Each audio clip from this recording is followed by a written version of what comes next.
One unusual side effect of the fact that we can do integration in either order is that sometimes one order is going to be significantly easier than the other, or sometimes one order is going to be impossible and the other order is not. So for solving double integrals, one valid technique is to deliberately change the order we're doing the integration. Let's see how this goes. Given some kind of double integral, what we do is we want to deliberately figure out exactly what the region of integration looks like, and then convert that back, but now to a double integral in the opposite order. So we start with dx dy, for example, and then end up with dy dx, or vice versa. Here's an example of this type of procedure. If we started with this integral at the top, the integral from 0 to 1 of the integral from x to 1 of sine of y squared dy dx, that we're supposed to start by integrating the middle one, and that means finding an antiderivative of sine of y squared with respect to y. And that's, in some sense, literally impossible with the tools that we have available, because that function is just a new function. It has a new name. And so instead, what we can do is we can switch the order of integration. We take a look at this boundary, this region that we're integrating over, and figure out what it looks like. So we go backwards. We say, this is the region that starts at x equals 0 and ends at x equals 1. Those are these left and right-hand vertical lines here. And then it goes from y equals x to y equals 1.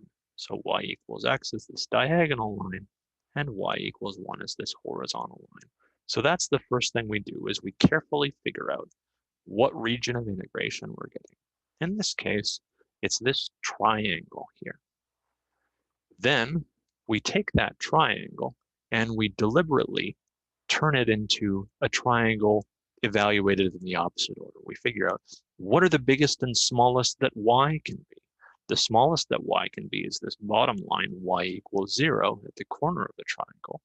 And the biggest that y can be is y equals 1, which is at the top of the triangle. And then we figure out what the biggest and smallest that x can be are. So the smallest that x can be is along this left-hand edge when x equals 0, and the biggest that x can be is along this right-hand diagonal line when x is equal to y. And then that turns it into this double integral of the same function. We don't change the function at all, but the limits of integration and the order of integration change. Now it's an integral from 0 to 1 of an integral from 0 to y of sine of y squared dx dy. And by contrast with the other order, this is solvable. Let's see why it's solvable. So we're taking an integral from 0 to 1 of an integral from 0 to y of sine of y squared dx dy. So to calculate this double integral, what we're supposed to do first is we're supposed to evaluate the inside.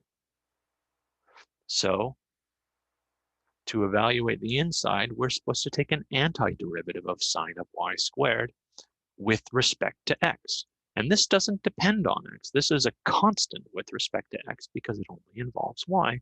And so the integral of a constant function is that constant function times x. That's evaluated between 0 and y. And so this becomes the integral from 0 to 1 of sine of y squared times y dy. Now it's just a single integral left to do, and it's one that's doable. We can do a substitution. U is equal to y squared and du is equal to 2y dy. This becomes an integral from u equals 0 to u equals 1 of sine of u times y dy is equal to du over 2. And that is doable. We know an antiderivative of sine. The antiderivative of sine is minus cos. So we're taking minus cos of u evaluated between u equals 0 and u equals 1, and I forgot to divide by 2. That turns into minus cos of 1 over 2 plus cos of 0 is 1. So plus 1/2. And that's our answer to this double integral. And so This procedure is very, very concrete in most cases.